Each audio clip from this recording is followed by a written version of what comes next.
And we're back for another year of videos. Yay! Isn't that fun? Well, what have I been doing? One thing I have been doing is I've been reading recently this new, well, it's not a new book, it's new for me at least, and it is a book by a bloke named Daniel Kahneman. Let's go with that.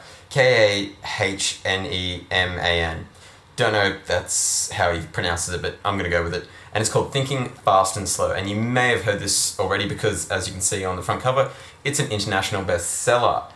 And essentially much of the book is talking about cognitive biases and things like that kind of lead people to make decisions based off flawed judgments and like flawed logic, even though they might, at the time think that they're thinking straight or, that everything is, above board, but their logic, through unintentional mental trickery of their own design, like of their own doing, even though it's not voluntary, it's still what their mind does, leads people to make some bad choices and some bad decisions in life. And the basis of the story is kind of set, or not the story, but the basis of the book is kind of set within this dynamic where he talks about these two systems of decision making within the brain, one referred to as System 1 and the other one referred to as System 2.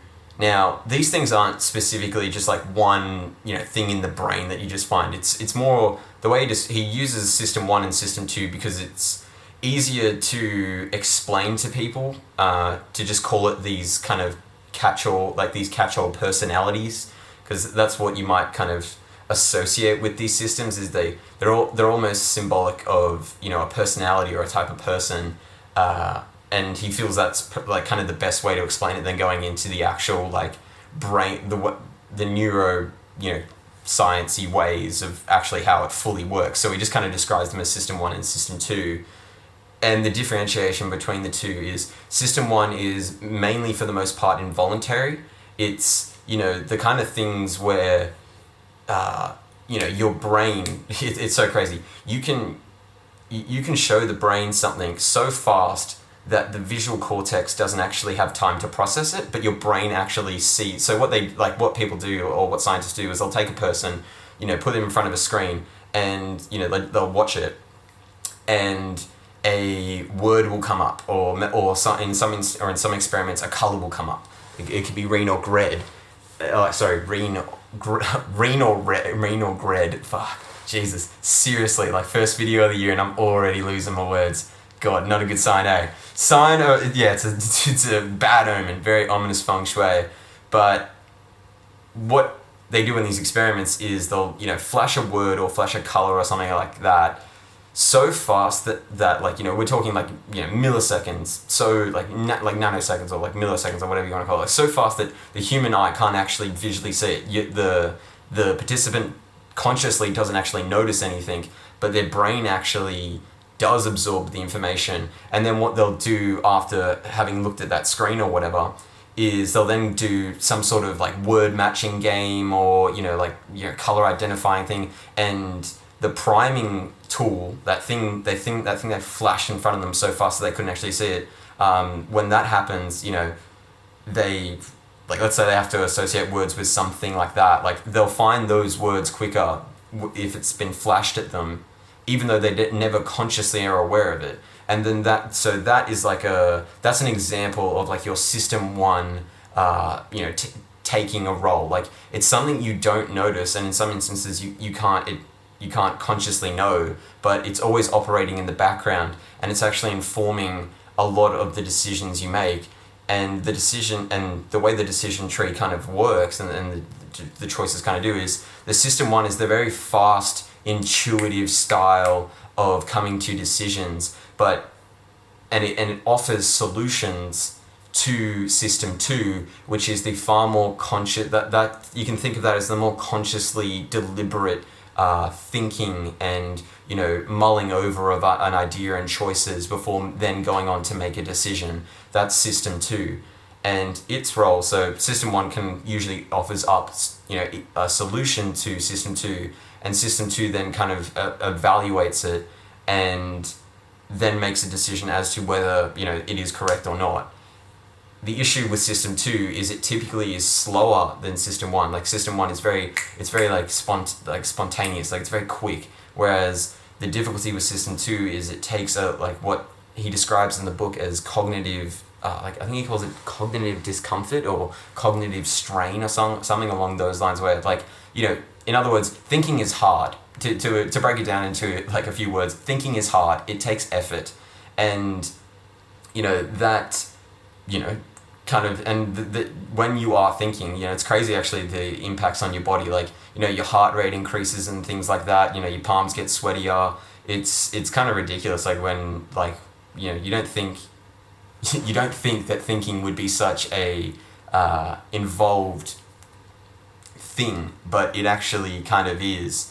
And the unfortunate thing is system 2 can also be incredibly lazy, and due to if you keep, and it's a perfect example I think of that laziness in system 2 is, it's been proven and shown countless times that the more decisions you make throughout a day, the worse decisions you make further in the day. So like the more you have to think, the more that thinking becomes harder, which means that when it comes to making choices, you will inevitably end up with making bad ones. And I think a perfect example of that is when, let's say you're trying to not eat chocolate or something like that, and you, throughout the day, throughout the morning, throughout the day, you're doing really good, you've had temptations, but you've said no, you've turned them down, but then it's 8:30 at night, you're sitting on the couch, you've got the TV on, you maybe got a blanket on or something, and you're watching TV, and you think to yourself, oh, there is half a bar of chocolate in the cupboard, and then your brain has to make that choice of like, well, you're going to get up and do it. But if you'd been faced with that choice at the beginning of the day, you were far more likely to say, no, I'm not going to get up and get that chocolate. But because throughout the build-up of cognitive tension and cognitive strain that's built up through the day by making choices, your system 2 is tired and it's lazy, so it then kind of acquiesces to system 1, which goes, yeah, I do want it, like let's go it. And so you end up making poorer decisions later in the day than you would earlier. And I didn't really want to use this video as to cover everything about system 1 and system 2. I think we might do a couple bits here and there, but I wanted to give just a general outline, and plus I think it's worthwhile that you read the book yourself, because I feel there's a lot of things that, a lot of chapters that are maybe only 10 pages long, which have a very important concept or such a really good idea, but there's so many of them that I'd be doing like 30, 40 videos, so it's probably just easier if you just go read the book yourself. But I'll cover some of the things that really stood out to me, and now we'll actually get to the thing that stood out to me or one of the other things that stood out to me in the book, which is substitution. And it's such a crazy concept, it's one of those things that where system 1 is really at play, and it's doing some mischievous stuff. And one of the examples, well, they use multiple examples throughout the book, but one example they use to describe substitution is when you're faced with a hard question, what your brain will do, especially if you've had to make a lot of decisions and your cognitive strain is quite high at the moment, what your brain will do is, instead of asking the question it was given, it will just instead answer a question, an easier question that's on hand. The example they use is it's a well-known fact that 90% of drivers think they're above average when it comes to their driving skill. And in studies, what they've done is they'll pose these questions to people where they go, do you think you are a good driver? Now that's a very simple and easy question to answer, and most people say yes. So they say, yes, I'm a good driver. So that's a very quick and easy kind of thing, because you don't really need to think about it. You can just kind of go, yeah, you know what? I'm moderately good at that, so yeah, I must be good. You know what I mean? I must be a good driver. The next question they ask right after is, are you better than the average driver? Now that's a lot more of an involved question, because the thing you need to quantify then is, what is the skill of the average driver. And then the question is, and how are you going to measure that? And in addition, where do you fall on that same scale? And then do you think you're above whatever the average is on the metric you think evaluates, an average driver? And that's a much more complicated question and requires a lot more effort. And pretty much what they describe is that what people will do in their head, it's a very difficult question to answer.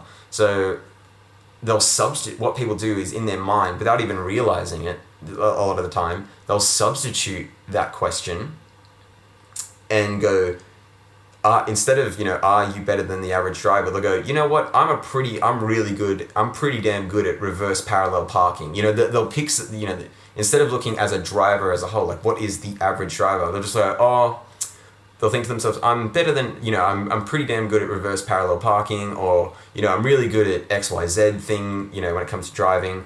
And then they'll use that as the evidence to inform their answer. And taking that further, they then move into another example of, kind of what happens when substitution is at play. And it was referencing a Disney, the Disney company, an executive from there. The Disney company executive was asked, why are so many movies, why are so many big budget, movies released on the same day, whether it be, a holiday, the example they gave was Memorial Day holiday, or, why do so many movies get released, big budget movies get released on the same day, or around about the same time? And the answer the executive kind of gives insight to another example of substitution, where he says it's kind of hubris. It's they stick to what they know instead of asking tough questions. They instead substitute the question of, do we have a good movie department and do we have a good marketing department, instead of, if we make this movie, who will come see it? When is the right time to, when would be the most profitable or the most successful time to release this? Instead, they think, do we have a good department, movie department, and do we have a good marketing department? Yes. Well, let's go make the movie. And go about it that way. But the thing they're not incorporating within any of their decision making is something that's almost kind of completely vacant, is something that you think in business is quite important, which is competition. And that's what the Disney executives kind of saying, because they are answering simpler questions, they don't even take into account the fact that they've got competition, that there are other studios and companies out there making movies. And it seems so dumb when you think about it at the time. You're like, yeah, of course they know there's competitors, they're in an industry. But that's what this book is trying to get to. I think that's kind of what this book is trying to get to, because at the end of each chapter, he kind of talks, he gives off these quotes that are not really necessarily anything spoken by anyone of, in an actual conversation, actual note or anything, but they're more just these things that you could, little sentences and lines that you could see people say in conversations that essentially point towards what he's talking about in that chapter. So I think I'll go to the chapter just quickly to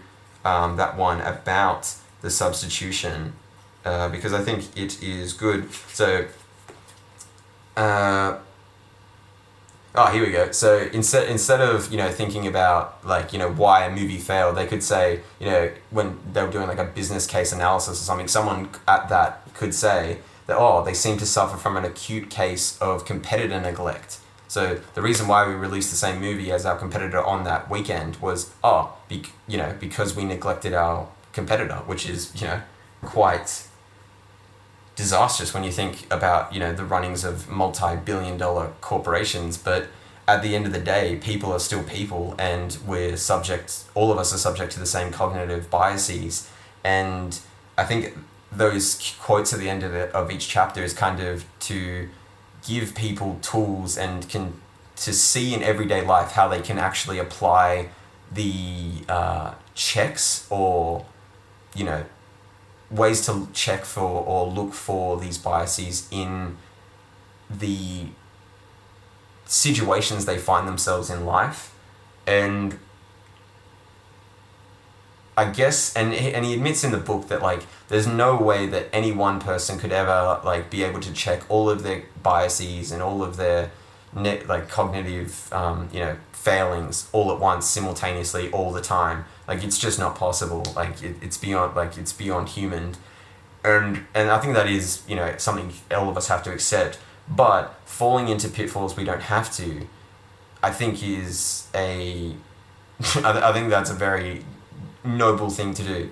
And just like with a lot of things, like once you have that knowledge or that awareness of things, even if you can catch yourself 1 out of 5 times, you know what I mean? Like that's a lot. Like 20, like even if it's 1 out of 5 times, like that's exceptional. And you can, because some of your choices can have very long lasting impacts on your life. So being able to catch 20% of your bad mistakes, man, that's a huge big start to moving in the right direction in your life. And I know I can tell I'm starting to ramble here, so I'm going to wrap it up round about now. But I think the less you're subject to the failings of your own mind, and it's no one's fault, like it's no one's real fault or anything, but the less you're subject to that through your own better awareness, I think nothing but good can come from that. And so I definitely recommend going out and getting the book. It's a bit long, but each chapter is only like 10 pages, so you can, if you're feeling pretty lazy, you can just read like a chapter a day, and it's only like 10 pages, so maybe you're doing like 10-15 minutes of reading, and you'll eventually get through it. It's very I think it seems big and like a large book, but it's actually quite manageable, and it's actually really interesting. So even though it's a non-fiction book, which I know a lot of people don't think are page turners, if you're remotely interested in anything about how the mind works and and the choices and games that people play, then this will be incredibly fascinating, and I definitely recommend picking it up. And you can probably get it on the cheap, so highly recommend. Besides that, like always, thank you for watching, and like, share, and subscribe, and tell the whole world about this channel, because let's make something good outcome from like what we do and stuff. Yeah, that's where I'm gonna leave it. Screw it. Bye.